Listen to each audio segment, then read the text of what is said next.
Okay, so let's start with the geomorphology. हमारा last topic रहता है geomorphology में. Last topic is landforms, and this is not very important topic from UPSC perspective, but still we'll cover it because questions may be asked in state exams also. So we'll revise this quickly, and then we'll move to our next topic, climatology. And climatology and oceanography won't take that much time. So our world geography would get completed within next 2 days or max to max 3 days. All right.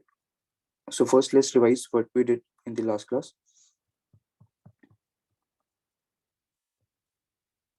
Yeah. So we talked about geomorphic processes. They are of two types: endogenetic and exogenetic forces. Right? Endogenetic forces, they are operating from inside the earth. Their source of the heat is simply radioactivity, rotational forces, tidal friction, and primordial heat. Right? Exogenetic forces, they are operating outside the surface. So their source of energy is atmosphere, and atmosphere derives energy from where? Sun. So this is, and they are collectively known as geomorphic process. And what they are doing, if some landform is present on the surface of the earth, either they are causing physical force, the physical force led mechanical disintegration, or within the object itself, they are causing chemical changes. So these are the two kind of actions that have been taking place. All right. Then endogenetic, we divide into two types: diastrophism and catastrophism. Diastrophism, slow forces, so it is leading to either building up of continents, right, or building up of mountains. So continents is known as aperogeny process, and mountain building process is known as orogeny. Then we have fast movement, catastrophic. These are earthquake and volcano. This we studied about. Then exogenetic forces. Exogenetic forces, what they are exactly doing? They are inducing stress in the object. Stress is what? Force acting per unit area. If it is acting on the surface, it is known as shear stress. If it is acting on the molecules of the object, it is known as molecular stress. And if it is acting between the bonds of the two molecules, it is chemical stress. So this is the basics, right? Then denudation process. Denudation means to strip off, to uncover. So various processes are there: weathering, mass movement, erosion, transportation. Weathering is due to which all factors? We saw it: physical factor, that is gravity, gravitational force. Then due to temperature expansion and all, there is molecular stress. So molecular stress. And chemical weathering, we saw chemical actions. So these are written. Mass movement is simply downslope movement of any object due to force of gravity, gravitational force. Erosion, transpiration, basically there is involvement of kinetic energy. All right. And what all factors are determining the geomorphic process? Simply object is kept. First of all, energy of the geomorphic process. Energy depends on what? Sun. So basically, you can say elements of climate, temperature, and precipitation. They will affect the rate of geomorphic process. Then also indirectly vegetation. It induces its own microclimate. So vegetation is also affecting. Then in area wise, it may differ. Regional wise, like what kind of slope, if one slope is facing sun, other is not. So process may differ. Altitude wise, then wind velocity, these are the factors. Then object itself, rock's property itself would determine the rate of the geomorphic process. What are the properties of the rocks? Folds, faults, orientation, inclination of beds, joints, hardness or softness, chemical susceptibility, permeability or impermeability. Then humans. So we know we are moving towards which era? Anthropocene epoch. Right now we have Holocene, but we are moving towards Anthropocene. So it shows the dominance of human activities, then other living organisms. Then weathering, I told you, it is simply mechanical disintegration and chemical decomposition. But main keyword is in situ. In situ is the main keyword. All right. There are two types of forces. Sorry, three types: weathering, physical forces. Physical forces कौन कौन सी involved है? Gravitational force may be due to overburden pressure, load, and shearing stress. Then expansion may also be responsible for physical weathering, taking up of rocks. Expansion may be due to temperature change. crystal growth, that means salt weathering, and animal activity. These are the various forces, and also water pressure, wetting and drying of salt weathering. Now, subtypes, unloading and expansion. If overlying rock is removed, what will happen? The lower rocks. In case of lower rocks, its upper layer will start expanding. And how it will expand? It will expand like we peel the onion, and this results into exfoliation, which is also known as flecking. Then, in case of exfoliation, if that expansion is due to removal of pressure, it forms domes. If it is due to thermal expansion, it forms doors. Just keep this basic in mind. Right? All right. Then again, temperature change in expansion, it leads to formation of doors. Right. Then what may happen within the joints? Water may enter. Water may enter now due to diurnal changes. Diurnal changes mean changes of temperature day and night. Changes of temperature observed 2 times a day. Diurnal, di means 2. So diurnal change of temperature results in melting and freezing of water. So this leads to increase and decrease in size of the surface area of the water. And water will, when it forms ice, it will start exerting on the walls of the rock. So this may result into breaking up of the rock. This process is known as frost switching. And again, salt weathering, it will absorb water, it will expand, and again, same repeated cycle of wetting and drying. This makes rock weak and rock collapses. And again, plants through force exerted through its roots. Then biological biological beings means humans. Humans, how they are affecting by agriculture, growing activity, using of fertilizers, blasting, infrastructure activities. Then animals themselves are exposing the new surface to chemical attack. Basically, new surface means below subsurface area of the earth. Then plants and animals, they're releasing animals are releasing humic acid via fossils, carbonic acid, right? Even plants, coniferous trees release acid. Its leaves have acid, and it leads to formation of special type of soils, podzol soils. You must have studied, right? Okay. Then chemical weathering. Basically, we are weakening the rocks through chemical process. So there should be involvement of what? Water and air. Air consists of oxygen, CO2. Other elements can also be there, right? So due to action of water, there is a process of solution. So best example, leaching. It leads to formation of laterite soil. Then due to carbon dioxide, carbonation. It requires specific type of rocks of limestone and dolomite. And it results into formation of carbonates, bicarbonates. Best example, karst topography. Then human-led acid rain. Then again, action of water. It is chemical addition of water. So what will happen? Whatever mineral absorbs the water, it will expand. Its size will expand. Then again, it will lose water. It will squeeze, contract. Then again, expand, contract. So due to this repeated cycle of contraction and expansion, what will happen? Rocks will collapse. We best example, salt weathering. Salts in both spaces. Then lastly, action of oxygen, oxidation, right? So I told you example of Taj Mahal, that it is experiencing chemical weathering because of acid rain and pollution. All right. So significance of weathering. First of all, it aids erosion. It is not necessary for erosion mass wasting. It aids erosion. Keep this term in mind. Then formation of soil, laterite soil, podzol soil forms regolith. It enriches soil because in lower parts of soil we find accumulation of minerals due to leaching process.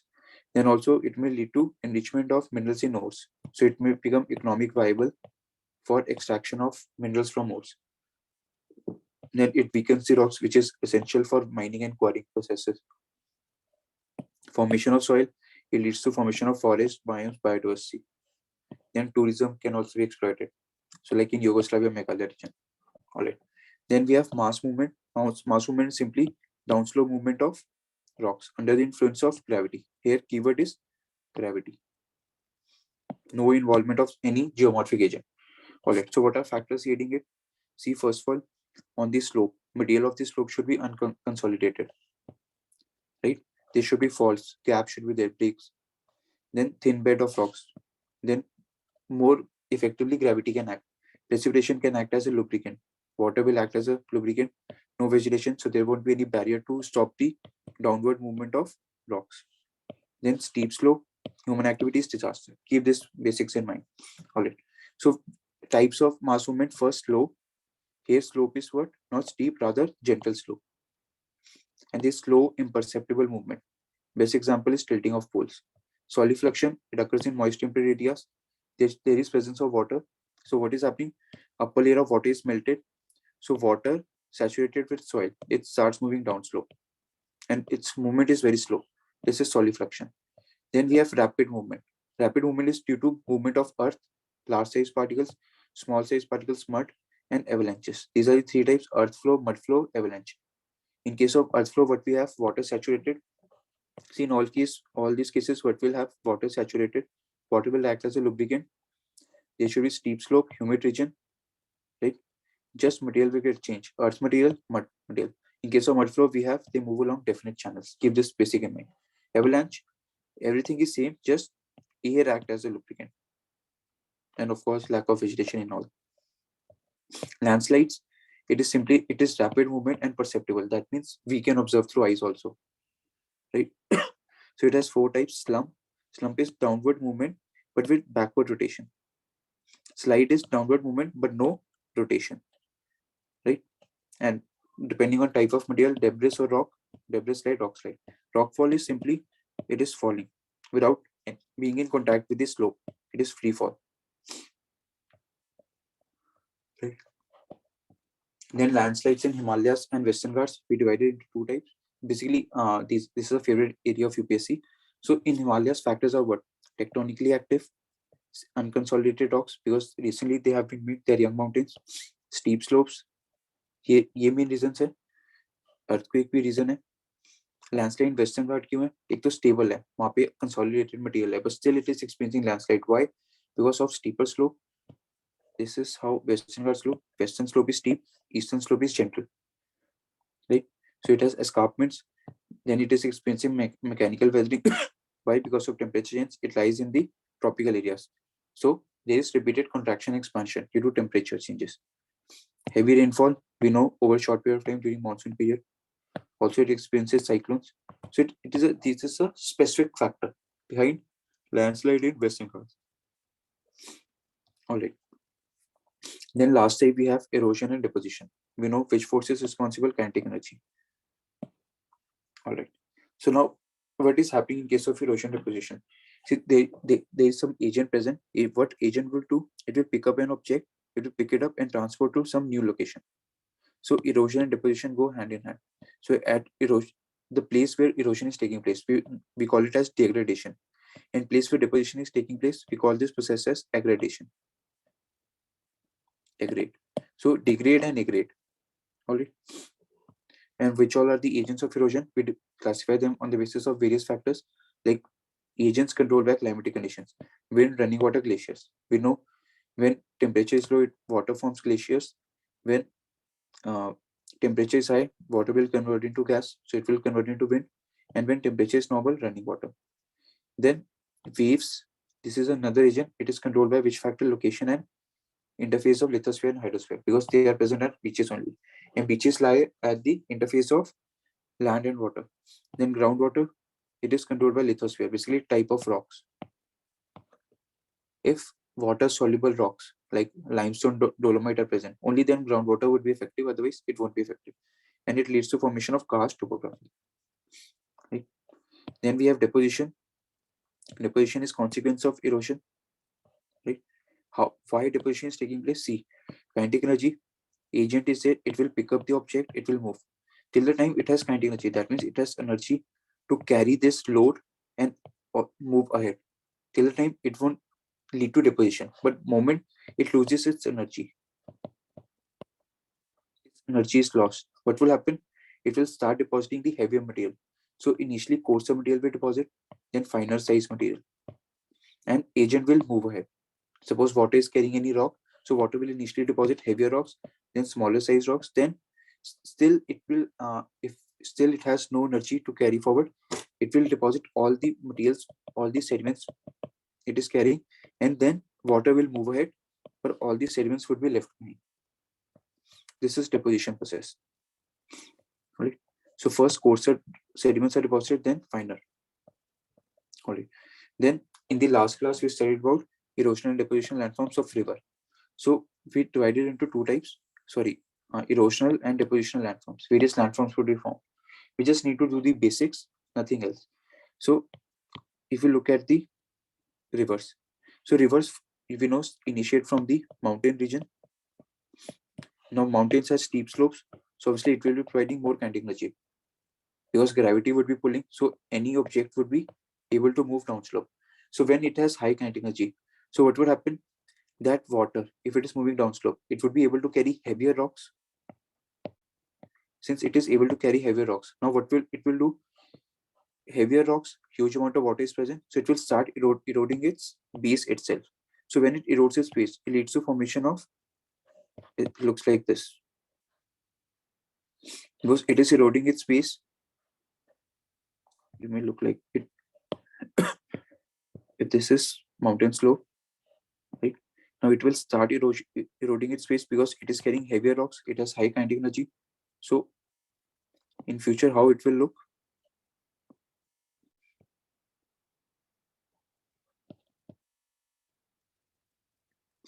So mountain base will look like this. And these which are formed, they look like water is moving, falling down, water is moving, falling down, water is moving, falling down. So it leads to formation of rapids and waterfalls. And ultimately in future, what would happen? This hole will again erode.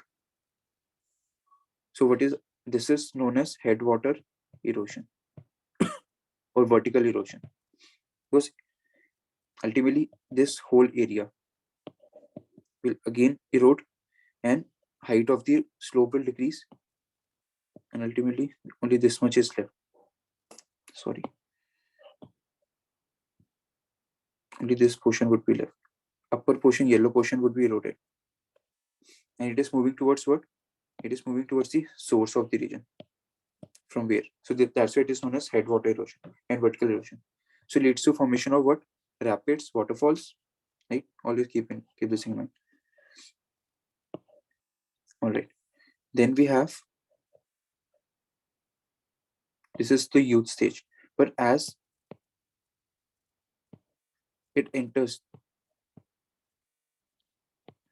this is mountain region, but as it enters plains, what would happen?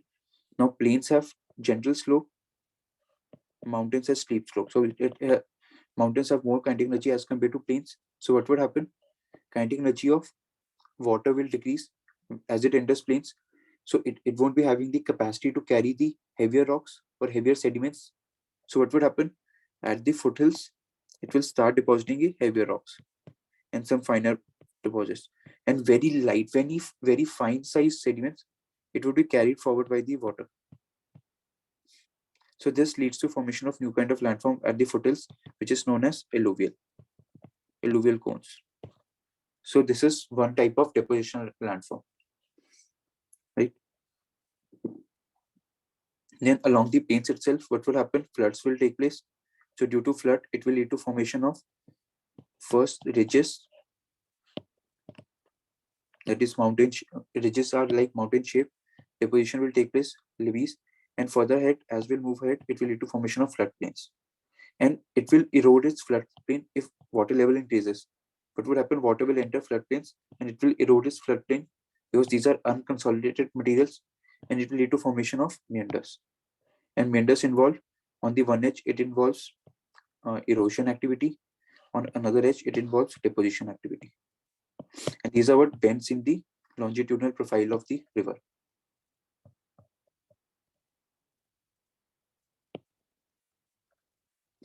Right?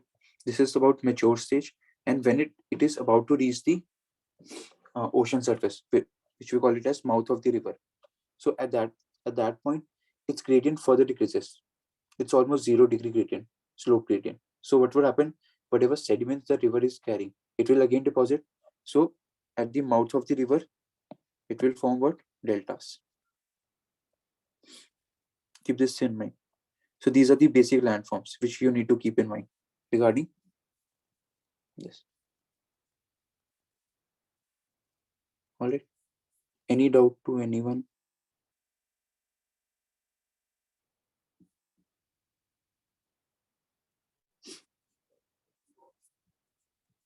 This is a basic only you need to keep in mind. Yes, type of deltas. We'll cover this in Indian geography. I'll let you know because we have to cover examples also. So type of deltas, I'll let you know in the case of geography, Indian geography. Okay. And yes, one more example, Oxbow Lake. Like, due to too much of bending of these meanders, one portion may get cut off. So it will result into formation of special type of lake, Oxbow Lake. Yeah, it may look like this. This is mending of rivers, and this part got cut off. So this led to Oxbow Lake. All right. So I hope you will. And yes, meanders are usually formed in the mature stage, but we have an exception where meander is formed at youth stage. It is by Jhelum River. It is due to its natural course only. The natural course of river is making bends. So that's why it looks like it is forming meanders. Only. And the lake is located in the Jhelum River itself, in the path of the Jhelum River. Right? Okay. I hope this is clear. Sorry. Okay. I thought someone said anything. Ooh, okay. Next we have coastal erosions, right?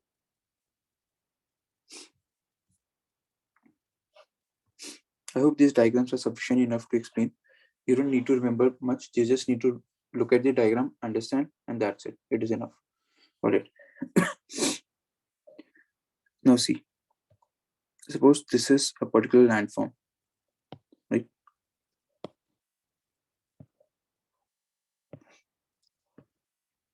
Suppose over here we have beach. This is projecting landmass. Right? Now waves are coming. Waves are moving, so waves will start hitting over here. So ultimately what will happen? Wave will form a cave. So it will form sea cave. And in future what will happen? It will erode further. So a cave would be formed which is connecting this side of the ocean from this side. So this leads to formation of what? Sea arc. So initially sea cave, it will expand and will lead to formation of sea arc. So it is connecting both these sides. So that is sea arc. And in future what will happen? Now this portion will start getting cut off because this is connected by water. So this portion, black portion, will get cut off and its size will decrease due to further erosion by waves. So it will lead to formation of lone standing material known as sea stack. So sea cave, arc, and stack. These terms should be clear to you. Cave, arc, and stack. All right. Okay. Then this projecting landmass. This is known as headland. Right. Then water body surrounded by land from two sides. It is known as bay. All right. Okay. These are the erosional features. Now let's look at depositional features.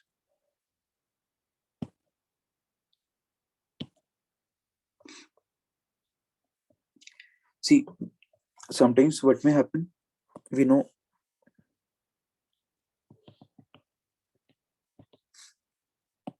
suppose waves is coming.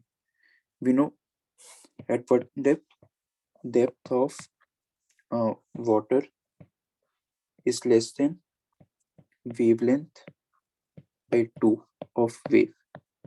When wave reaches up to this point, where depth of water is less than wavelength by 2, half of wavelength of wave. At that time, what will happen? Wave break takes place. Wave will break, and as wave will break, what will happen? Whatever sediments is carried by the wave, it will start depositing on the surface first, right? So it will deposit on the sea surface itself. So it leads to formation of if sediments gets accumulated, it will lead to formation of what? Barrier, sandbars. And if its height increases above the sea level, it leads to formation of barrier bars. Or if further water will fall on the surface, it will deposit some sediments, so it leads to formation of beaches, right? And sometimes what may happen, wind is blowing, so wind will carry these sediments and it will deposit behind the beaches, so they form the sand dunes. Okay, keep this in mind. Barrier bars, sand dunes, beaches, how they are formed due to wave break. Then sometimes what may happen,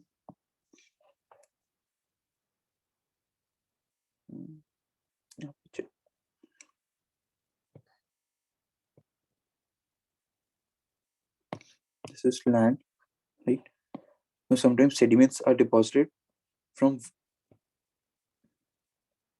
suppose these barrier bars are connected to some land. This is known as spits. And if this spits further extends and it joins the another land, so what will happen? It will create barrier and water body locked. It is known as lagoons. And if this spits further extends and it connects some island, then this is known as tombolo. This tombolo. So these are the basic terms. Deposition. Simply you need to remember, as waves come, they bring sediments. So when wave break happens, so what will happen? So whatever load or whatever sediments are being carried by the waves, they will start depositing on the first sea surface. So when as sea surface deposition takes place, due to continuous process of deposition, height of the sediments will increase and it will lead to formation of barrier bars, first of all. And if these barrier bars are connected to one edge of the land, they are known as spits. And if size of the spits further increases, so what will happen? It will connect to the another land. So a water body would get locked. It is known as lagoon. And if this spit is connected, okay, is connecting one mainland and island, then it is known as tombolo. I hope you're clear your terms. Tombolo. All right. These are the basic terms. These are the depositional and erosional landforms, which you need to remember in case of these. Also, there is one more term associated, blowholes. See what would happen in these caves.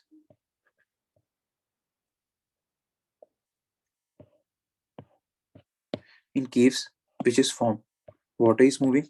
Now what would happen? Since water is moving, some air gets trapped because from outside water is coming, so air will get trapped in the cave. So what will happen? Due to this trapping of air in the cave, a hole is created on the roof of the cave. Hole on the roof of the cave. And through this, what would happen? Air would be coming out. So these are known as blowholes. Right? I hope you will remember these things. All right.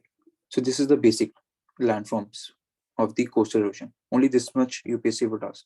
And it's given in the NCERT this much only. Nothing more than that. All right. Then we have glaciers.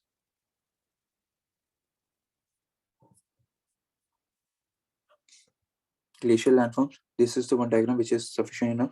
See, in case of glaciers, what we have? A large glacier and it has attached small glaciers. So as glaciers move, now what will happen? Glacier, large body mass is moving. Since it is a large body mass, since it moves, what it will do? It will erode the surface. It will remove the sediments. So as it will move, it will look like this. A depression is created. So these depressions are known as cirques. If you look into diagram, you can see these depressions are created. These are known as cirques. And if the size of the cirques increases, what would happen? If it's a slow mountain, so depressions are created. Mountain will look like this.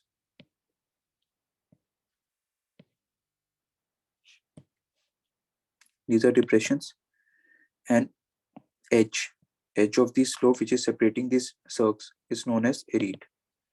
And where these aretes meet, this top is known as horn. So cirques, arete, horns. You should be clear with these.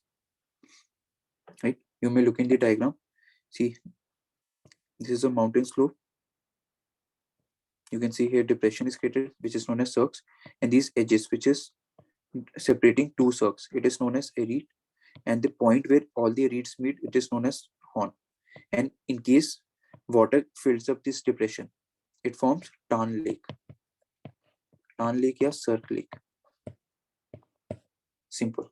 So you need to remember cirques, Tarn, arete, horn. These are the basic terms. And the major glacier, it forms a valley which is known as glacier trough. Small size glaciers which are attached to this main glacier, they form valley which is known as hanging valley. That is it. This is basic you need to remember about glacier erosions, erosional landforms. And it looks like this. Horn is looking like this. This is Matterhorn Peak.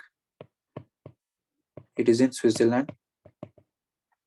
Switzerland में कौन सी mountains है? Alps, जो बने थे continent convergence से, Eurasian and African plate. So this is, तो during Covid period India played the major role. I hope you remember Mitri vaccine. India was supplying vaccines to whole world. So in as a tribute to Indians' efforts, so what Swiss government did, they had lighted up this Matterhorn peak with the Indian flag. So it was a great, you can use this example as soft power, but you can say diplomatic win. Right? So this is the power of India now in the world. India is playing a very important role.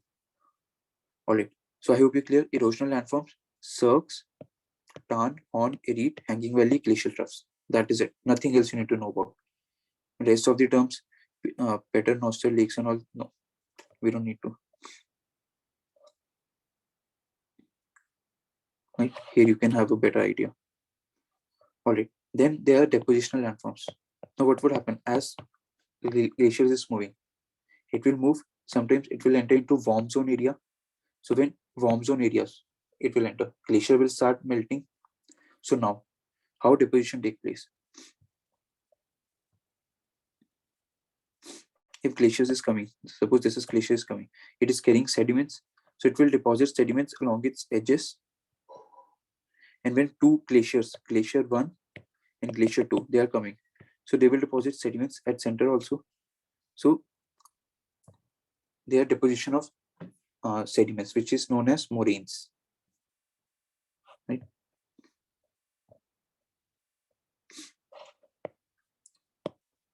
So deposition of sediments by glaciers are known as moraines. Right? So moraines के types है. अगर moraines edges पे हो रहा है, इसे बोलते हैं लेटरल मोरेन्स. अगर बीच में हो रहे हैं, मीडियन मोरेन्स.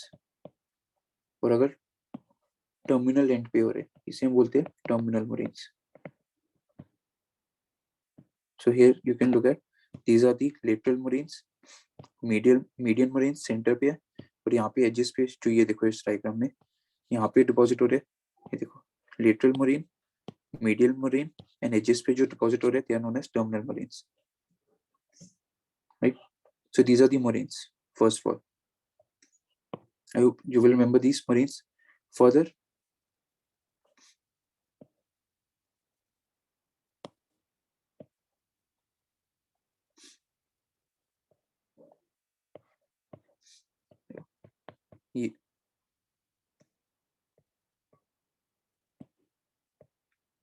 ये ग्लेशियर है. राइट? ये ग्लेशियर का पार्ट था जो मेल्ट हुआ, यहाँ पे उसने सेडिमेंट्स डिपॉजिट किए. जहाँ पे हमें क्या मिले, मोरेन्स एंड एक और टाइप के सेडिमेंट्स होते हैं deposited by the glaciers which are known as stellites. Remember, evidence used by the Alfred Wegener. Then further, what would happen? Now they would be melted water. It would be carrying sediments. So beyond this is terminal moraine.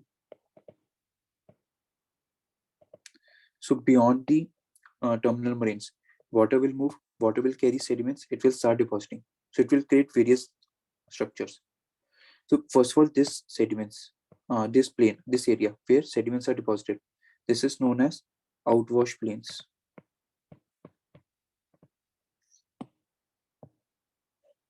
This is outwash plains where sediments are deposited by streams of water originated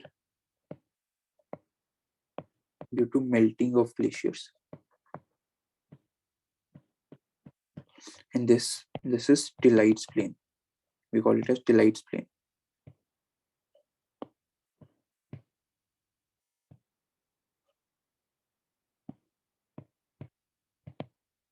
Right? Where deposition of sediments, in this area, sediments deposition is due by glacier itself. In this portion, glacier has melted. But in this region, deposition is formed by the whatever streams of water that has been originated by melting of glaciers, they will deposit sediments. So it is known as outwash plains. So various landforms that we observe in case of outwash plains are known as drumlins, eskers. Eskers are nothing. They are large mountain shape, narrow and ridge shape. These are eskers. Drumlins are what? They look like egg shape. One slope is steep, another is gentle. This is egg shape, drumlins. Just remember this. Eskers are nothing, just they are looking like mountain shape, large mountain shape deposition. Right? So eskers, drumlins. Keep this in mind. तो हमें यहाँ पे क्या मिल रहा है? We find over here drumlins and eskers. I hope you right. Drumlins and eskers. Usually drumlins are formed where? Drumlins are formed in these regions, in till plains.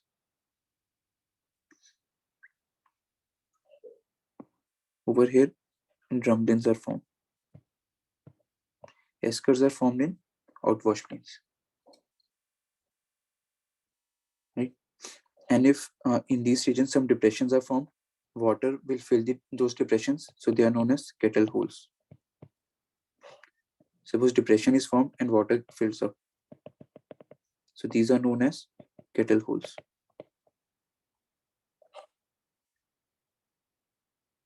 Right? Simply, what all you need to remember? Erosional landforms. Which are erosional landforms?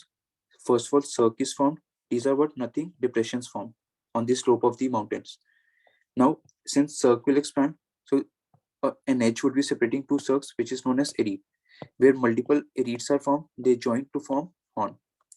Then valley formed by large glacier, glacial trough, small glacier, hanging valley. That is it. Erosional landforms. Depositional landforms. Glacier is there. Whole glacier was present. So some portion of glacier melted. So it led to the formation of sediments deposited. So this is known as stellite plains or till plains. So here moraines would be deposited, stellites would be deposited, and drumlins. Drumlins are nothing but egg shape or inverted boat shape. Inverted boat shape. Then water, streams of water will be generated, water will be moving, it will be carrying some sediments.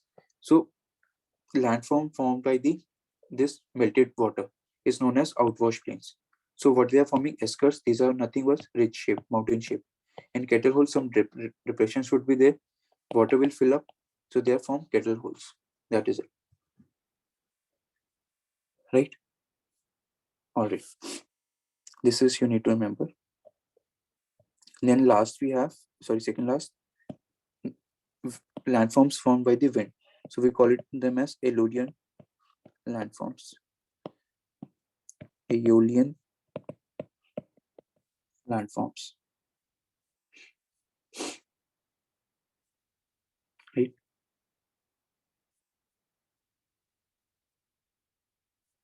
Alright, अब देखो जो actually desert में जो landforms होते हैं वहां पे water भी बना रहा है, विंड भी बना रहा है. So we find two types of landforms. Landforms formed by the water, landforms formed by the wind. Alright, so देखो जो हमें landform formed by the water,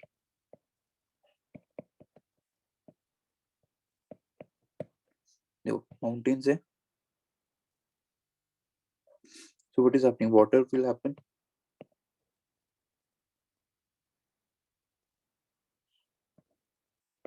Water is moving. What will happen? Water will erode the mountains. It will carry sediments. Water with sediments. So they will deposit sediments on the foothills. Right. So initially, what will do? They will erode the surface also. So here rocks are present. It will erode the surface of the this plain area also. Rocks are present, which is known as piedmont. Right. This sorry pediments. Pediments are formed. Then whatever sediments were present, it will deposit those sediments. Right. So these sediments are known as bajara. And then we have at the center we have some depression where water will deposit. A lake would be formed, which is known as Palaya Lake. So these are the basic landforms which are formed: pediments, bajara, and Palaya Lake. Right, and this whole region, intermontane basin. This is known as Bolson. Intermontane basin. Intermontane basin. That means intermontane means between two mountains. Right. So what is happening? Water is moving. Water is falling down with sediments. So initially it will erode the some part of the plain area also. So over here we just find rocks. So that is known as pediments. So now further velocity of the water will decrease. So it will start depositing sediments. So it creates the sediment plain or flood plain type. So these are known as bajara. Further water will move. Sediments are left behind. Water would be accumulated in the depression, which is known as playa. And Bolson is what combination of from one pediment, bajada, playa lake, again bajada pediments. So this is combination of all these together is known as Bolson. Right. These are the landforms formed by the water in the desert areas. Then landforms formed by the wind.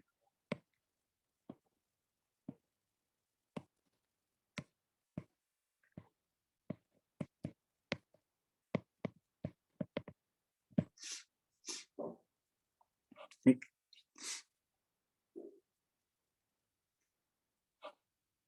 Okay. अब देखो, winds are moving. Suppose some rocks are present.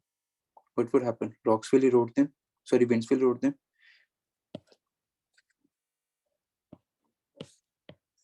Now winds are moving with different intensity. Suppose at the base level, it has more speed. At top it has less speed. So what would happen? Upper part would be eroded less. Lower part would be eroded more. So it will lead to formation of what? Mushroom rocks. You can see the structure, mushroom rocks. Right. Then what may another suppose some rock table type rock is present, wind is moving. But what is happening in this case? There is a presence of hard rocks, or you can say resistant rocks, which are resisting the impact of the wind.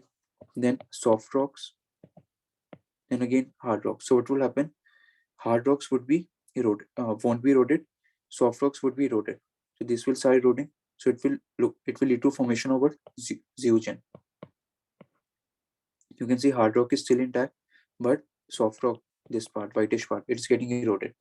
So it is a table type rock which consists of hard rocks and soft rocks. They are horizontally arranged. So this is zeugen. Right? If this hard rock and soft rock they are vertically arranged, what would happen? Hard, soft, hard. If wind is coming like this, So hard would remain intact, but this center part, this area will get eroded, so it will look like valley in between two hard rocks, like this. Hard rock one, and at the center we have gap. So these are known as yardings, right? So ridges of rocks are formed.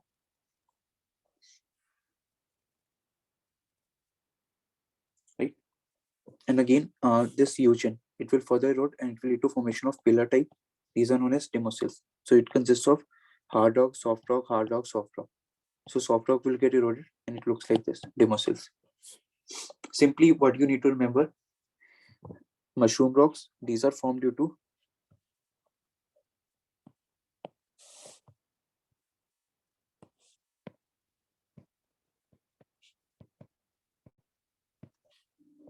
differential speed of wind at top and bottom layer. So हमें कैसा structure दिख रहा है ऐसा, right? Then we have zeugen. It is for table shaped area of rock, right?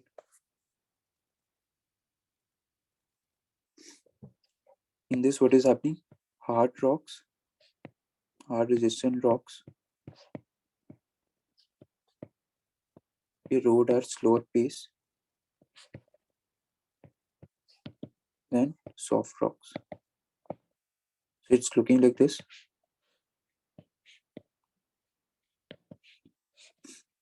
This is how it is looking. Zeugen, tabletop. Then we have yardings. Okay. So here we are forming what ridges of rocks are formed.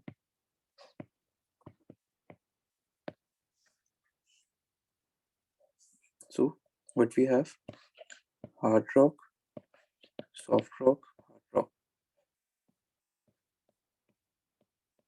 Wind direction. Ultimately, it is forming what? Hard rocks are present, and in between we have gap. Right? So these are known as yardings. Then lastly we have demosills. These are what? These are rock pillars. In zeugen we have the tabletops. In demosills we have rock pillars. Rock pillars where resistant rocks are present above soft rocks due to differential erosion of hard and soft rocks. So these are the basics: mushroom rocks, zeugen, yardings, and demosills. These are the erosional. Okay. And if some on the surface, if it is forming depression, these are known as deflation basins. Depression formed at surface by wind. This is surface, wind is moving, it leads to formation of some depression. So this is known as deflation basin. And mushroom rocks are also known as pedestal rocks. Keep this thing in mind.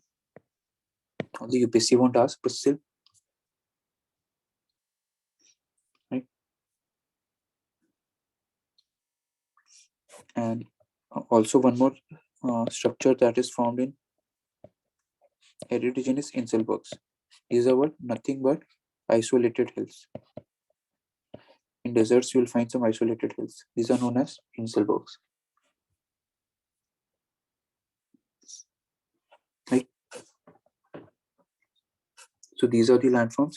Now I hope you will remember mushroom rocks, zeugen, demosills, yardings.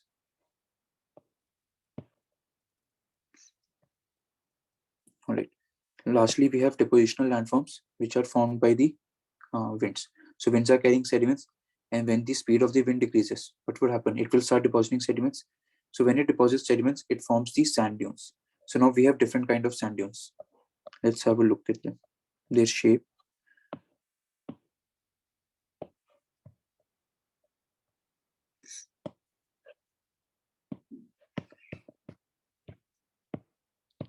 Sand dunes. These are formed by deposition of sediments by winds. Right. So various type of sand dunes that we have. So first we have barchans. Right. So barchans अगर हम देखें कैसे दिख रहे हैं आपको यहाँ पे, क्रिसेंट शेप दिख रहे हैं, एंड विंड की डायरेक्शन क्या है? ऑपोजिट डायरेक्शन में. राइट. तो मतलब जिस साइड पे क्या कहते हैं इनके विंग्स है उसी डायरेक्शन में विंड की डायरेक्शन है. So they are what? Crescent shape dunes.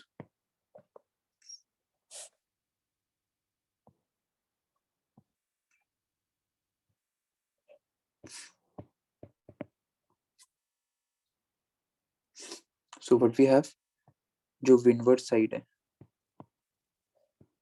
Windward side किस शेप में है? Convex shape. Where? Leeward side, because it is looking like this.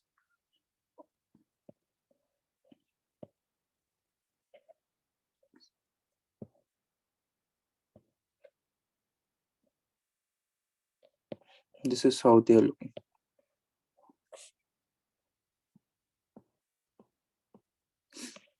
These are the winds. Over here we have a slope formed due to deposition of sediments. Right? These are the burgeons basically. So what is happening? Winds come, they bring sediments. These sediments are carried forward and they are deposited in ahead. So winds will come, carry sediments, it will deposit here. Then again sediments will deposit, it will carry here. So this is how what will happen. These sediments are deposited further ahead. So it appears like as if burgeons are moving.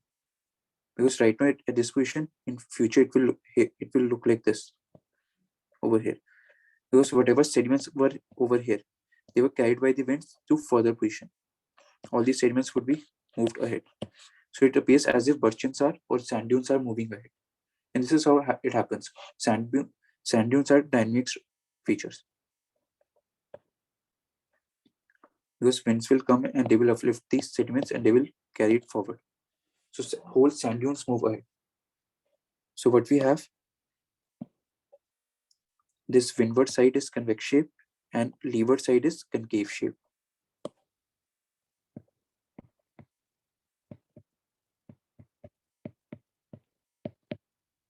These are the burgeons. In these burgeons itself, we have another type of parabolic. This is parabolic, where direction is reversed.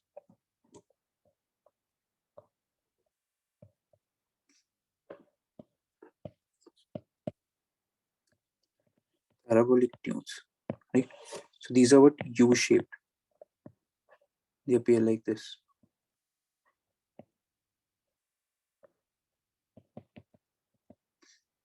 These are U-shaped. This is direction of wind. Do remember direction of winds.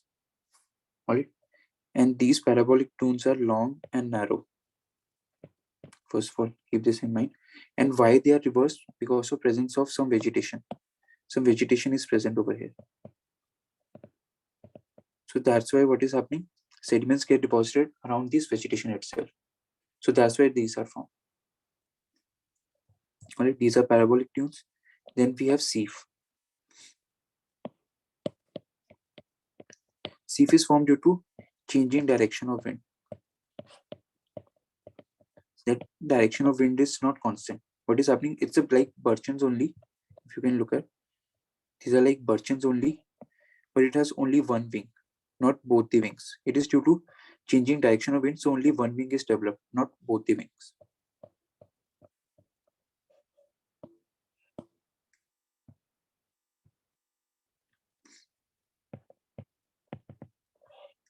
So only one wing is formed, not both. So it is distorted Burchens, sieve, parabolic dunes. I hope these three are clear. Then we have transverse and longitudinal.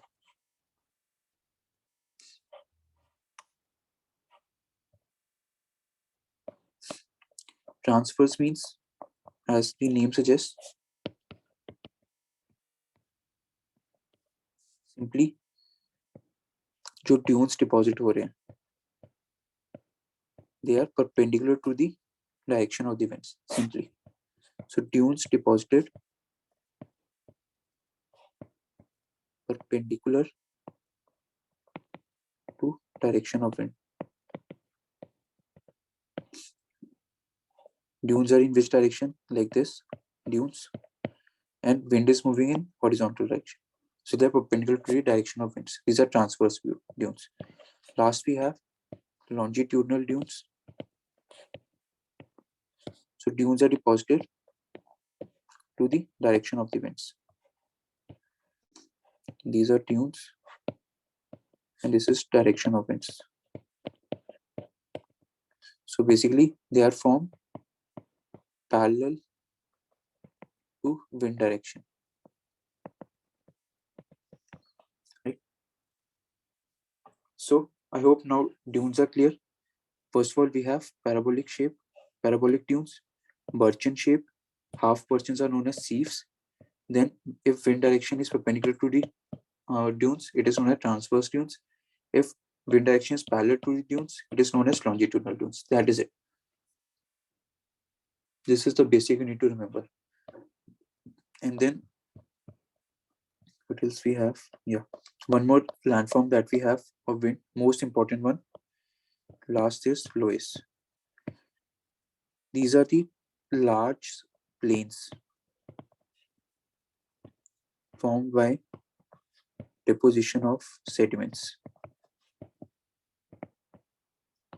brought by the wind, right? And they are rich in minerals rich. और best example ये world में कहाँ मिल रहे हैं हमें, ये world में हमें कहाँ मिल रहे हैं एग्जांपल्स, नॉर्दर्न चाइना, मैप ही बना लेते हैं.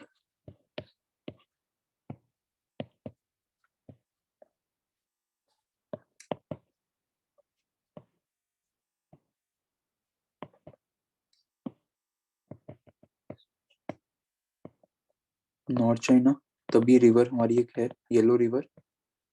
Yellow river is due to what? Because of sediments brought by the rivers. Sorry, wind. Then we have Great Plains of North America.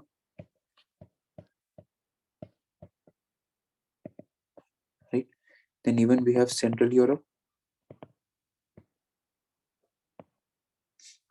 Then parts of Russia, Kazakhstan also.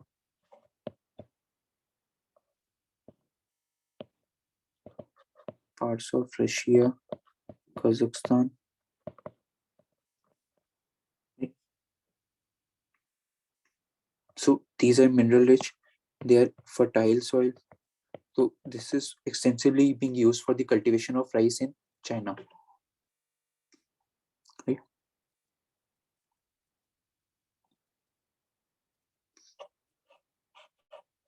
तो best example है Chinese farmers have been this क्या कहते हैं growing crops on loess formed around Yellow River.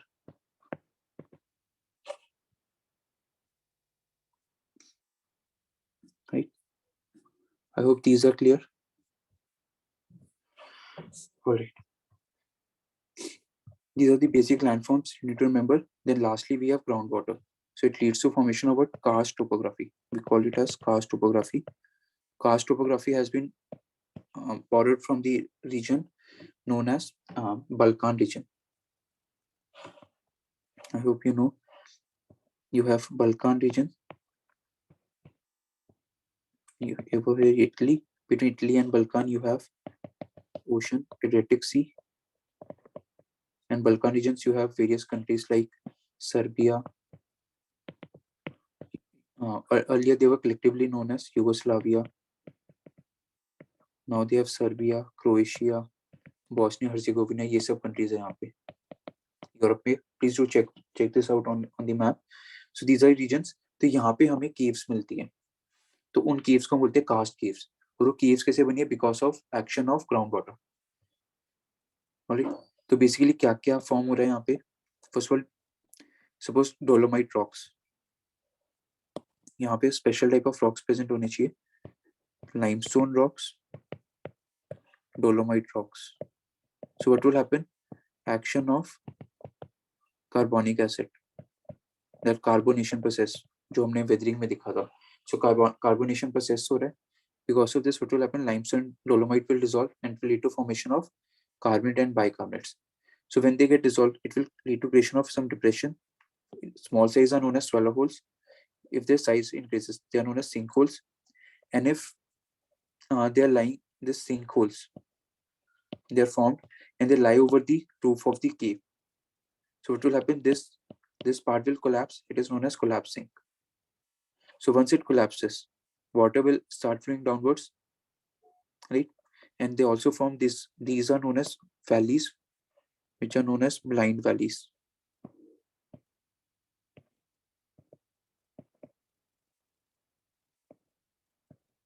Blind valleys. All right.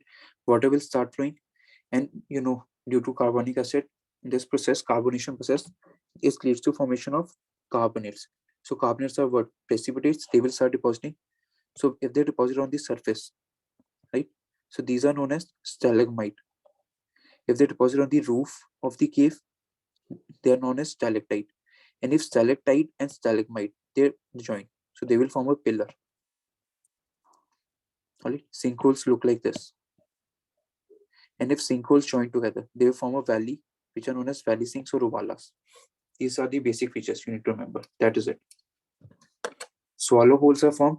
Large size swallow holes are known as sinkholes. They are also known as dolines. We don't need to go into exact difference between sinkholes and dolines. Simply sinkholes, dolines. If they're lying over the roof of the cave, it will collapse and form collapsing. Water will move down. Deposition on the surface are known as stalagmite. यहाँ पे G है. On the roof, it is known as stalactite. If stalactite and stalagmite joins, it form pillars. And if sinkholes join together, they form valley sinks. That is it. These are the karst landforms. I hope they are clear. All right. Okay. So let's, if anyone has any doubt, please do ask. Otherwise, we'll move forward. We'll start with the next topic of climatology.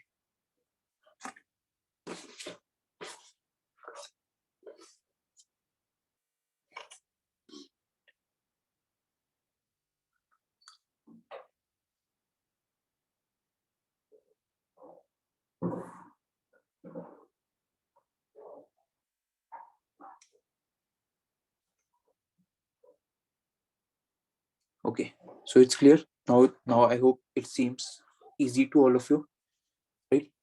It shouldn't create that much of problem to you. These basic landforms which we have covered, these are enough. Erosional and depositional landforms. Nothing more than this needs to be covered. Cave means cave only. Cave means cave.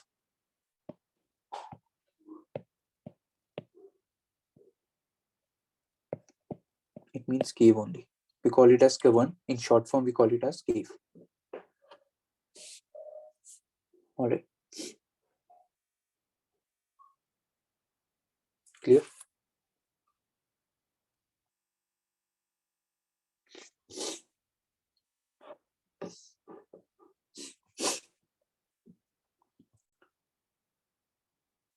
Beyond this, UPSC should not ask anything. because this is UPSC's favorite topic in case of optional, not in case of GS. Because in geography optional, it will directly ask question which of the following are the landforms of groundwater or glaciers. In case of GS, I haven't seen any question in the recent years. All right, so let's move to our next topic, climatology. Okay, it's now climatology is emerging as one of the favorite topic of UPSC. Keep this in mind. It is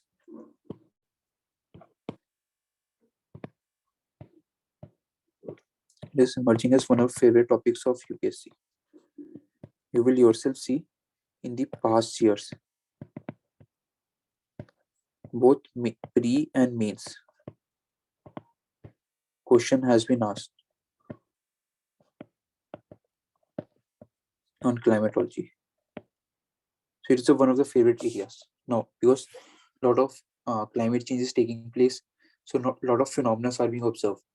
So UPSC is going towards this area, climatology. You will see questions are being asked in prelims, means so directly they are asking like whatever phenomena is taking place, linking it with climate change. In case of prelims, they have asked question on basic part only, like this, cyclones and all. But yeah, last year they had asked question on the structure of the atmosphere, troposphere. So many students were shocked, like what shall we write in that answer?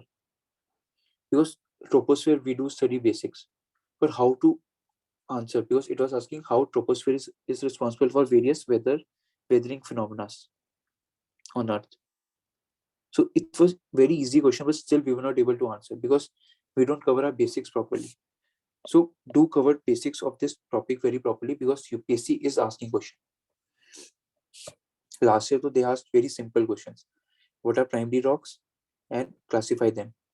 Then how troposphere helps us in understanding the various weather and climate phenomena. Simple questions were asked. And also one question from plate tectonics, that's a pet areas of UPSC. All right. So what is atmosphere? Atmosphere is nothing. We have Earth. We saw Earth crust part, mantle part, and core, mantle, crust. This is rocky part. Then Earth is surrounded by gas particles. So envelope of gas, which is surrounding the Earth and which is attached to Earth's surface via force of gravity. That is atmosphere. Simple definition. Envelope of gases around the Earth attached by gravity. Simple. And what it consists of? Now remember, primordial atmosphere consists of hydrogen and helium. Then it consisted of, again remember, that carbon dioxide, water vapor, nitrogen, little oxygen,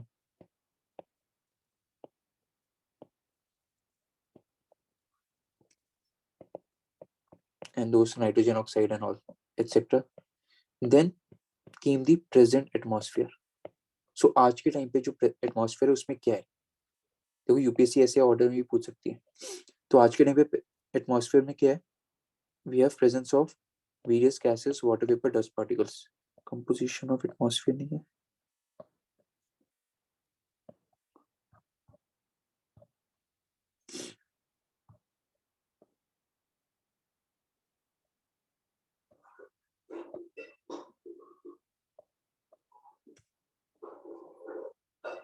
Alright, इसमें लिखना mention करना भूल गए. So basically, in today's time, composition of atmosphere, what it consists of basically? It consists of various gases, water vapor, dust particles.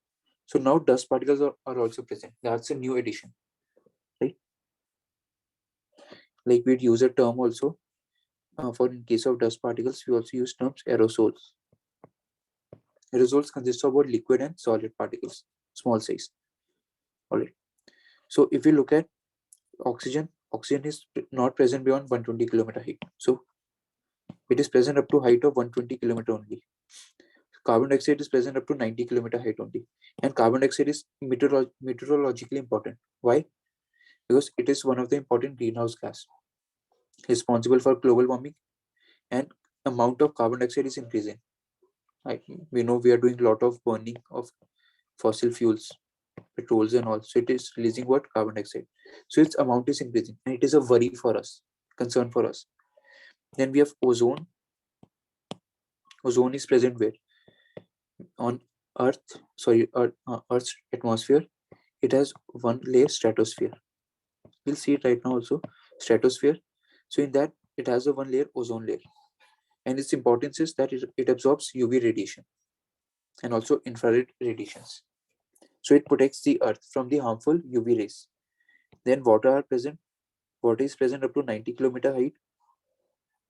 Right? Now, amount of water, it varies. There is maximum amount of water in equators. In case of poles, there is amount of water present is less, water vapor, sorry. Right? So why more in a tropic area? It is mainly because of high temperature, evaporation is taking place.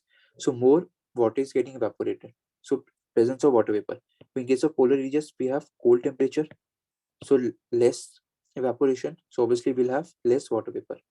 Simple logic, right? And water vapor plays important role in heat budget. Heat budget is nothing but amount of heat insolation coming to Earth that is returned back. So that is heat budget. So amount of heat received by Earth is equal to amount of heat lost by the Earth. Right? So how water vapor plays important role? It absorbs the sun rays. It uses that sun rays to become water vapor or perform various phenomena, activities. Then it releases back the heat. So it doesn't keep that heat with itself for life, for permanency. Rather, it will use that heat to perform some function, and again it will release back the heat to the space. It causes stability and instability here. Now they see, what do we mean by stability? Stable atmosphere. What is it? In simple terms, this is surface, right?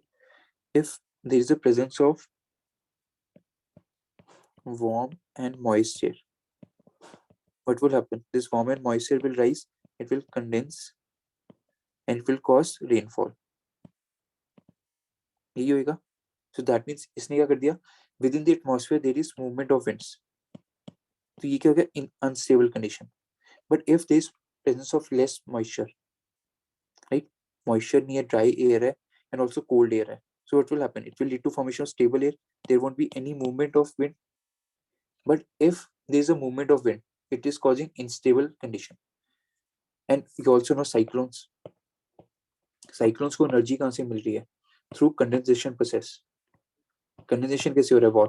Water surface है, water evaporate हो रहा है, ऊपर height पे जाके condense हो रहा है, हीट रिलीज कर रहा है, latent heat of condensation, and this empower cyclones. तो अगर उसमें वाटर, तो साइक्लोन्स में अगर हम वाटर से हम कट करते, तो if cyclones doesn't have any water vapour, so there won't be any movement or any energy gained by the cyclone, so it would be stable condition. So best example, water feeds energy to cyclones, and that's why obviously cyclone creates instability in air, right? And also water plays important role in absorbing UV and infrared radiations. ये ध्यान रखना properties. So it preserves heat budget, absorbs UV and infrared radiations, and water itself is a greenhouse gas also, right? And it causes stability and instability in air.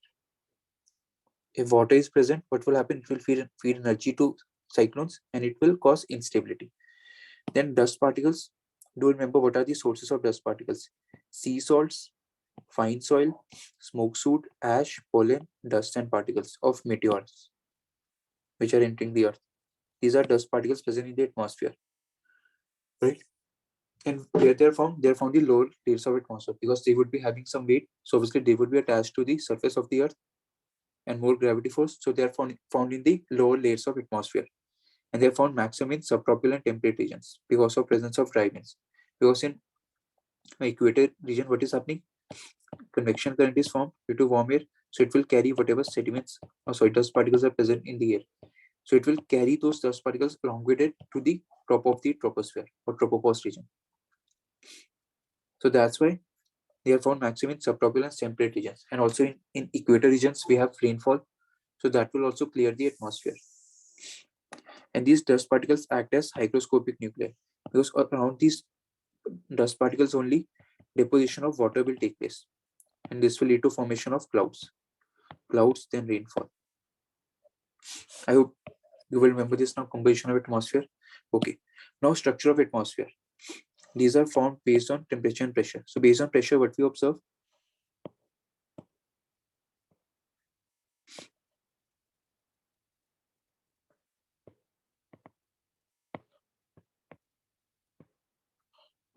So we observe as we move towards higher heights, the pressure decreases.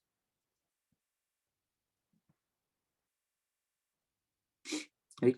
So with altitude or with height, pressure decreases. Keep this in mind. Why? Simply see what is pressure. Pressure is nothing but pressure is force per unit area. This is so basically on a area, a force is exerted. Force will depend on what? It will depend on weight of particles. So now we know at the lower atmosphere, presence of dust particles. So there would be weight of those dust particles if I'm present in the low atmosphere. So on my head, weight of those dust particles would be there. So more force would be exerted. But as I move towards higher heights, there is presence of no dust particles. So obviously there would be any force. So there would be less pressure. So that is why pressure decreases as we move from lower height to higher heights. Or you can say density decreases with altitude. Simple logic, right? At higher atmosphere, we have low dust. So therefore, low pressure.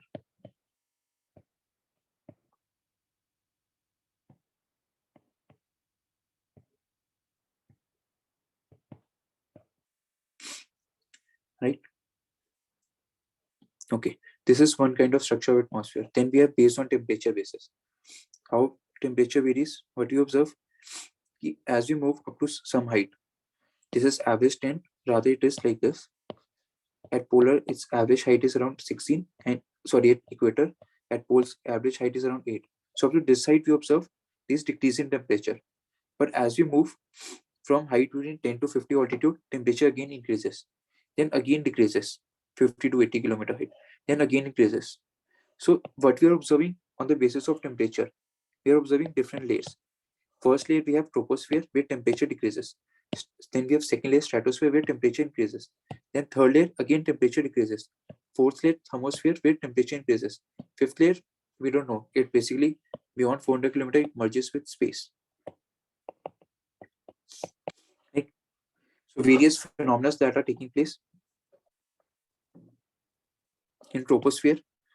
As I told you, height is 8 kilometer at poles, 18 kilometer at equator, and 99% of mass of atmosphere you find within 32 kilometer of height. Right? All right.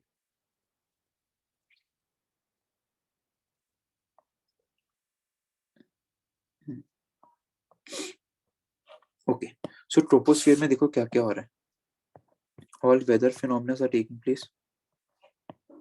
जितनी rainfall, cloud, सब phenomena, cyclone सब यहाँ पे हो रहा है. जितना हम क्लाइमेटोलॉजी पढ़ेंगे सब ट्रोपोस्फेयर में हो रहा है. राइट. फर्स्ट ऑफ दिस यहाँ पे टेम्परेचर डिक्रीज हो रहा है. Decrease at what? Normal lab state. call it a normal lab state. That means 6.5 degrees Celsius per kilometer पे decrease हो रहा है. As you move up to height of 1 kilometer, it decreases by 6.5 degrees Celsius. Right? ये हो रहा है यहाँ पे.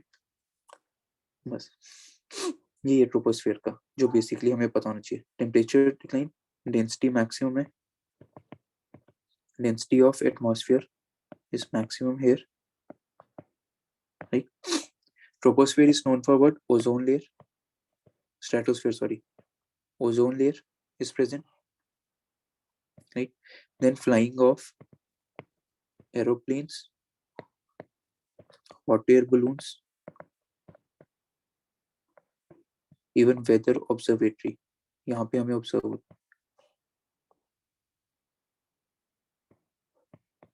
weather observatory stations. देखो क्लाउड्स वगैरह यहाँ पे फॉर्म हो रहे हैं, देन ऊपर ही टॉप ऑफ द ट्रोपोस्फियर में टर्बुलेंस दिखती है, fast moving winds, jet streams move कर रही है. सो प्लेन्स के लिए इजी क्या होता है मूव करना स्ट्रेटोस्फेयर में, बिकॉज यहाँ पे कोई क्लाउड्स नहीं है. अगर आपने कभी flight, if you have traveled through planes, you will observe clouds are below you and you are above the clouds. So clouds are formed in troposphere region. So planes are flying over here, right? So what planes fly in the stratosphere, even hot air balloons fly in this region, even to observe the weathers. We have a weather observatory stations. So those devices are flight over in this region, stratosphere. Then it has ozone layer, right? Depletion of ozone layer is leading to formation of ozone hole. Then in the news right now it was that ozone holes are formed where Arctic and Antarctic region. So ozone holes are recovering due to Kigali Agreement, Montreal Protocol. We'll observe this in the current affair part. Right? But yes, what you can say, ozone holes are recovering. Just remember this. And we're expecting to recover in next, or you can say upcoming 30-40 years. Mesosphere temperature decreases. Here temperature increases. Why temperature is increasing? Because ozone layer absorbs UV radiation. Since it absorbs UV radiation, it heats up. So temperature of ozone layer increases. So it leads to increase in temperature of stratosphere. That's why its temperature increasing. Mesophos, temperature decreases. Thermosphere, this is also known as ionosphere. तो यहाँ पे क्या atoms present है, atoms of oxygen, right? Nitrogen, ये present है. Then aurora phenomena is due to this. Then radio communication is possible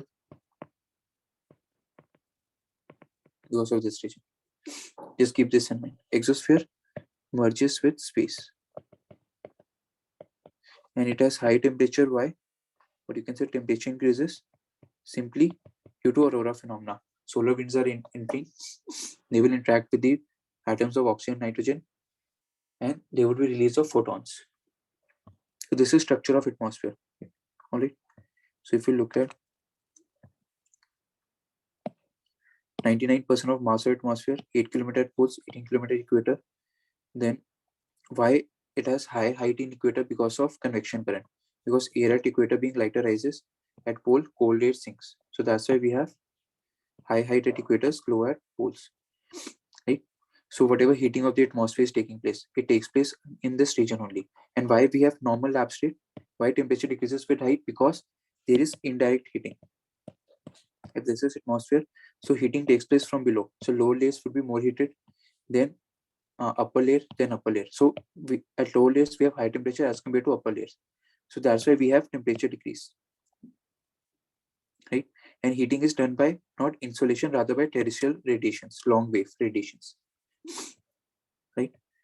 This is then it consists of dust particles and water, all weather phenomena. Normal lab state क्या है? 6.5 degree per kilometer, or you can also say 1 degree per 165 meter. Both are same. And at the top of the troposphere, we have tropopause, where there is constant temperature. All right. Then stratosphere, superheating, aeroplanes fly, ozone layer absorbs UV light. Mesosphere, there is absence of greenhouse gas, ozone and all. Temperature decreases. With increased height, temperature decreases. Here we have special type of clouds, noctilucent clouds. So these are mesospheric clouds visible at high latitudes. Remember, high latitudes.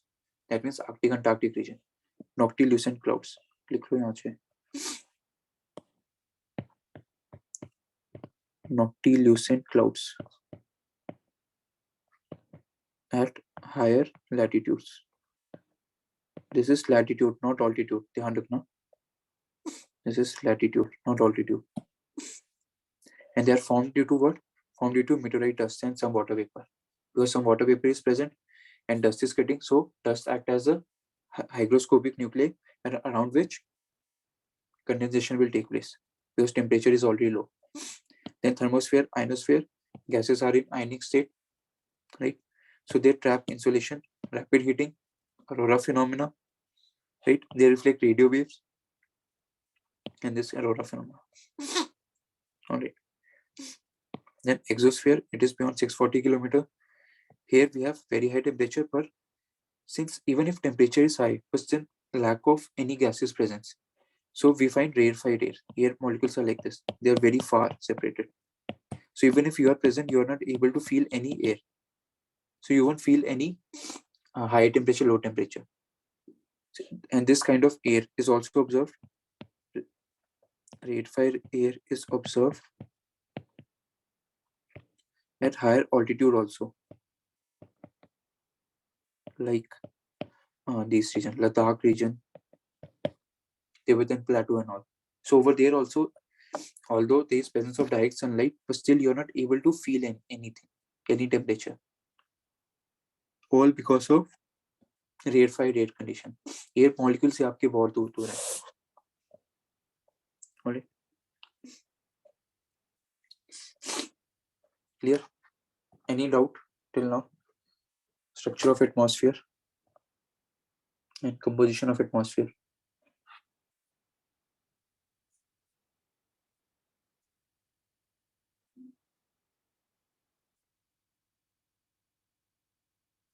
All right.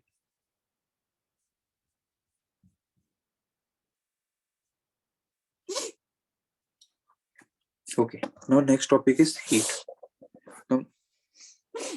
Now see. Sunlight is coming. Sunlight is bringing what? It is energy. If a particular object is present on the surface of the earth, it absorbs that energy. Simply amount of energy absorbed is known as heat.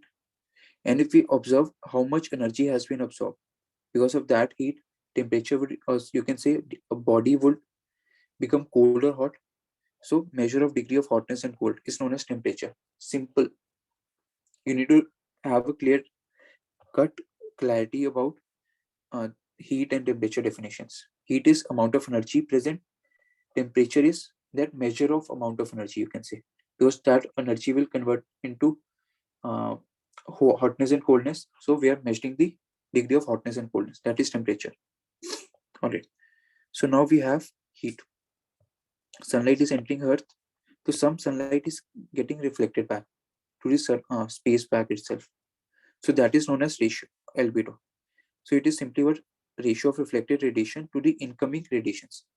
Total insolation that reached the Earth and how much has been reflected back. That is albedo.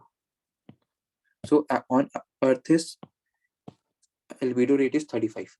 If it becomes 35 is albedo rate, if it becomes 36, that means more heat is being reflected back before reaching the surface of the Earth.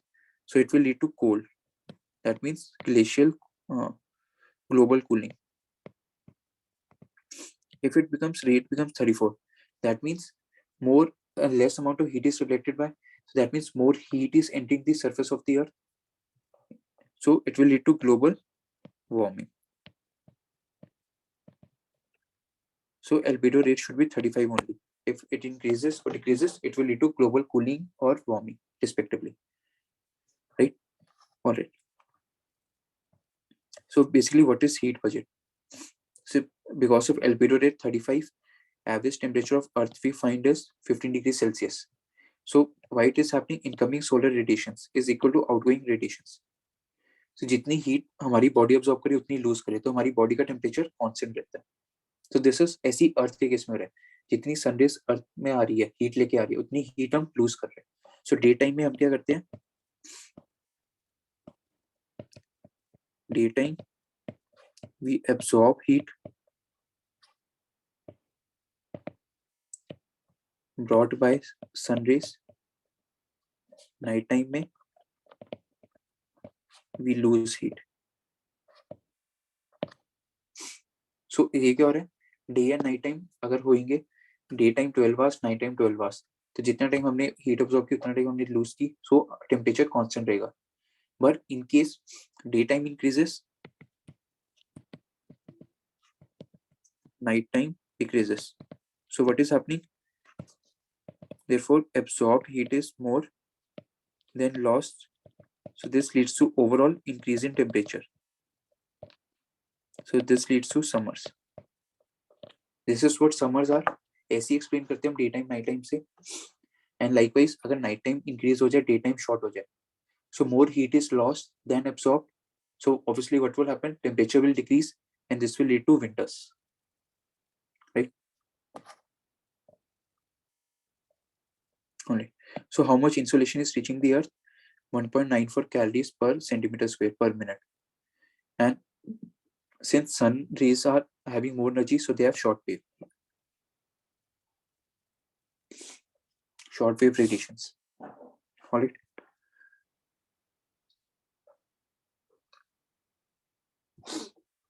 Okay. So insolation is almost constant throughout the year.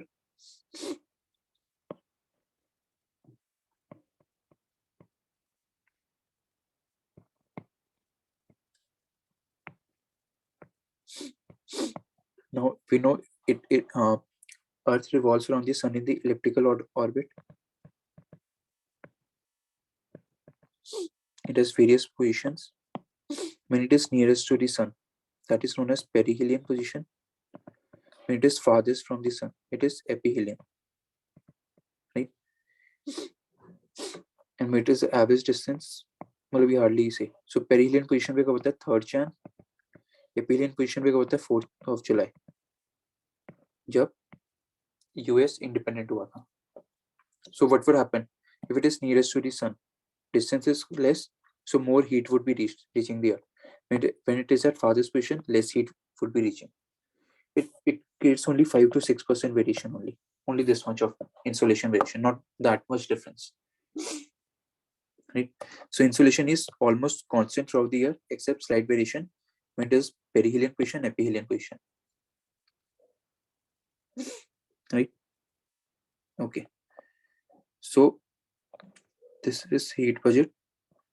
Where is the heat?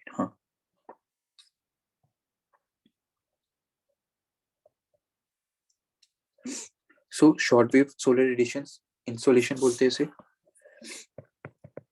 Incoming solar radiation, short form insolation. तो देखो total 100% अगर आ रही है radiations अर्थ पे, तो क्या clouds क्या करेंगे? It will reflect back 27. कुछ डायरेक्टली अर्थ पे रीच करेंगे, 2% reflected back.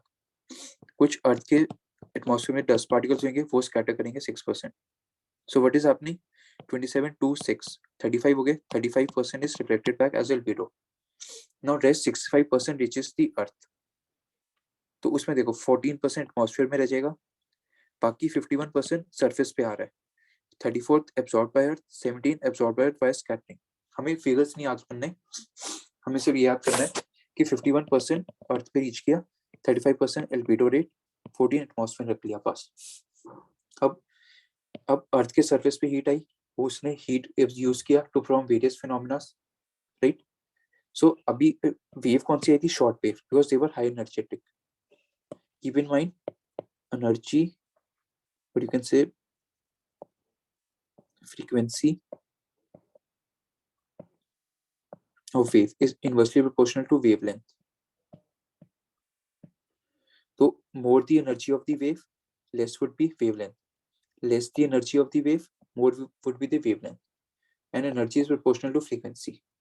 So solar radiations, they have high energy, so they are short wave. Now Earth has absorbed the heat. Now Earth will start emitting its own radiations. So that is known as terrestrial radiations. So these are long wave Earth radiations. अब देखो Earth आ गया यहाँ पे solar था sun. So these are terrestrial radiations. So these have less energy as compared to solar radiations. So these are long wave. Keep this basic in mind. Long wave Earth radiations. अब वो कैसे कर रहा है? 23 है, तो 70 तो डायरेक्टली स्पेस को दे दिया, 6 एटमॉस्फेयर को दिया, टर्बुलेंस एंड कन्वेक्शन के थ्रू एंड कंडेंसेशन के थ्रू 19. ये फिगर्स याद नहीं है, बस सिंपली प्रोसेस याद करो. प्रोसेस कौन कौन से इन्वॉल्व है? इनकमिंग में कौन से इन्वॉल्व है? Albedo, scattering radiations, direct radiations, absorbed atmosphere. These are the processes involved. In case of returning back of those 65% which is left on the surface of, inside the earth, how it is reflected back?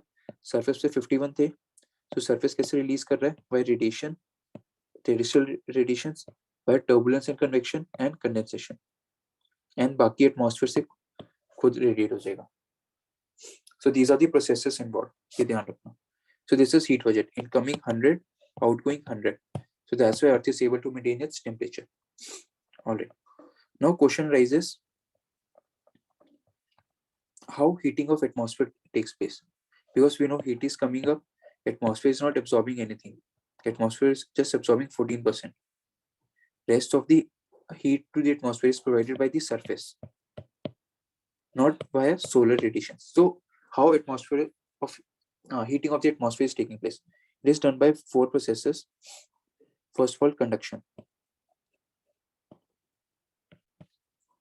If surface of the earth absorbs the heat, it gets heated up.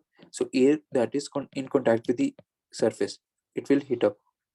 Then upper layer in contact with the this lower layer of air, it will heat up. So what is happening through conduction?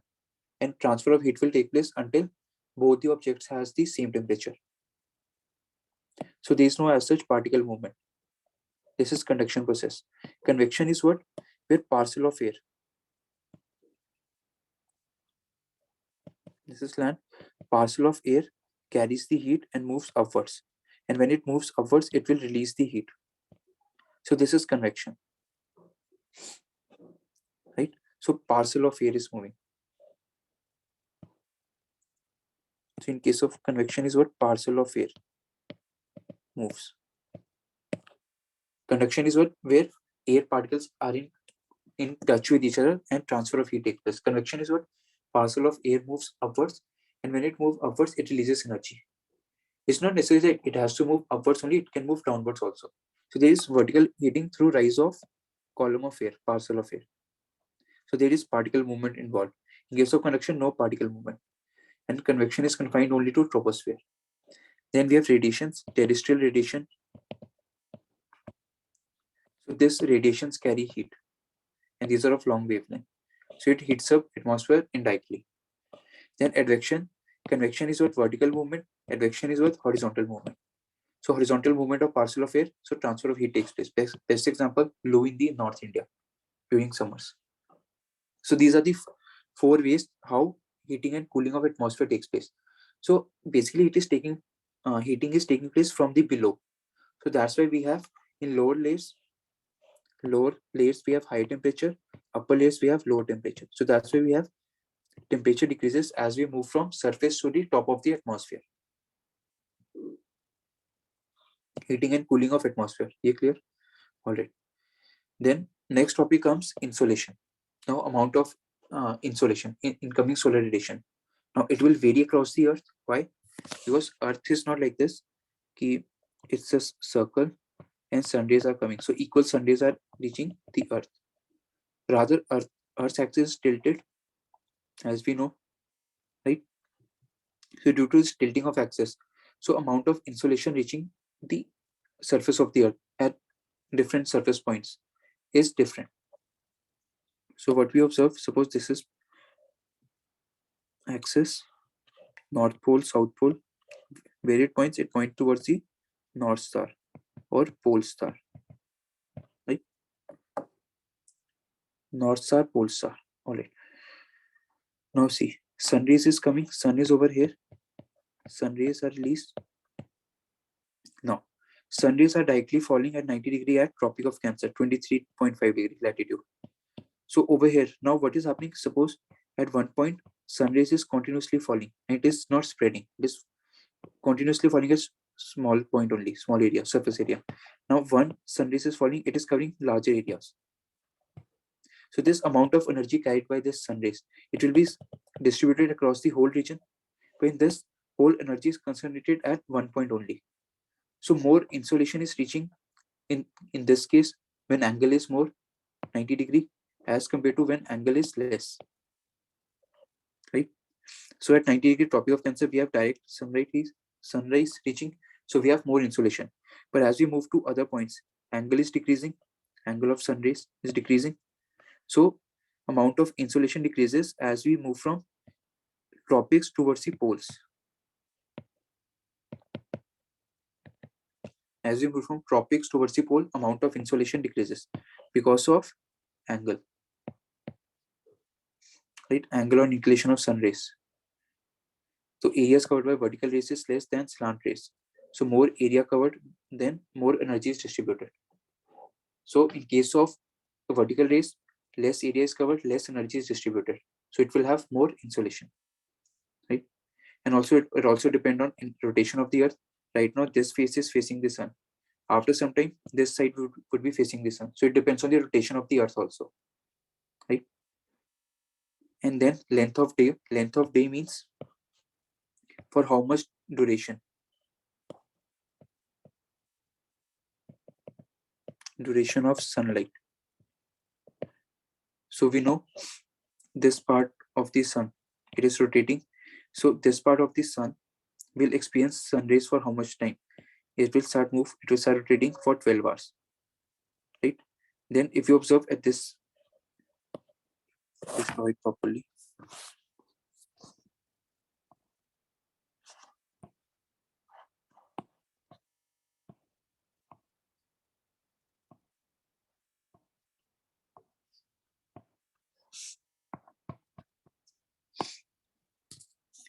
Circle of illumination क्या है? ये. This circle of illumination. So sun rays is for sun rays. This is the area sun which is facing the sun, right? Now, so there is a one point. This is equator. Sorry.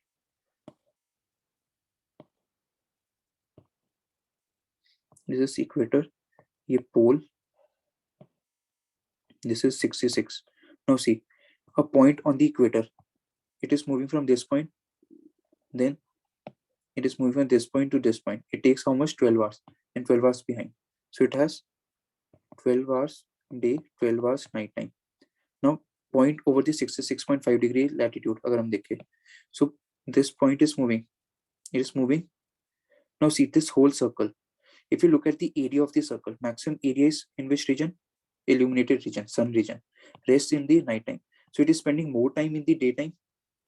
So we have more than 12 hours. That means 16 hours daytime, 8 hours nighttime. And if you look at polar region, it's all the points are in the circular, this sunray region only, sunlight region. So it has 24 hours daytime, 0 hours nighttime. In this, in case of southern pole, what we are finding, all the points fall in the night region. There's hardly any region which is falling in the circle of illumination. So here we have 24 hours nighttime, 0 hour daytime. So now length of day. So we are observing length of day increases as we move from equator towards the poles. Length of day is increasing, right? So more the length of the day, more the duration of the sunlight. So large amount of insolation is reaching the polar regions, but problem is they are reaching in the form of slant rays. So whole energy gets distributed. That's why polar regions are not warm, rather they are cold regions. But they are having large amount of duration of sunlight. So duration of sunlight is what? It increases as we move from equator towards poles. So question arises, why poles are still cold despite having maximum length of day? Right? This is how UPSC can ask. Simply because of sun rays are slant rays. So energy gets distributed, and that's why we have less heat in the polar regions. But in case of equator tropical areas, sun rays are forming vertical rays. So that's why heat is concentrated in the specific area only. So we have high temperature, right? Then further insolation will depend on distance between sun and earth, perihelion, aphelion. There is a difference between of 5 to 6% only between amount of heat reaching during aphelion time and amount of heat reaching during perihelion time. Then further, what will affect? Presence of atmosphere. Sun rays are coming. So these presence of atmosphere particles, they will cause scattering of light. They will absorb also and also reflect also. So atmospheric processes, absorbance, reflection, scattering. It will also affect the amount of insolation. Then cloud cover. If some cloud is present, cloud will also reflect back, right? So that will also affect. if there is absence of clouds in tropical areas. So sun rays would be directly able to reach the surface. So cloud cover, maximum insolation received as subtropical desert, not equator. Why? At equator, daily thunderstorms are formed, so clouds are present. So clouds will reflect back the sunlight. In tropical deserts, no convection current, no formation of clouds. So sun rays are directly reaching the surface, right? And we have more over continents than oceans. Why? At oceans, water vapors are formed, condensation will take place, clouds are formed. For continents, very less clouds are formed. So cloud cover will affect. Again, slope-wise also, slope aspect. Slope that is facing the sun will have more insolation as compared to slope that is not facing the sun. That's why we observe that we have slopes. These are Himalayas running from east to west extension. It has southern slope and northern slope. Southern slope faces the sun, so they are warm. Northern slope does not face the sun, so they are cold. That's why you will find all these settlements, people living in Himalayas. They are mainly living in the southern slopes, not in the northern slopes. Right? Then again, amount of insolation will depend on the sunspot cycle. We know it has 11-year duration period of that cycle. I hope your points clear. Amount of insolation कैसे very करता है, किस पे depend करता है, insolation factors. All right. I guess time's up. We'll continue with this heat budget part, this portion. Right. All right. Now these are the basics that we have covered. Now since basics are covered of climatology, now we'll just have to cover the concepts: pressure belts, climate, the cyclones, air masses, fronts, and our topic is done. All right. Okay then, thank you so much.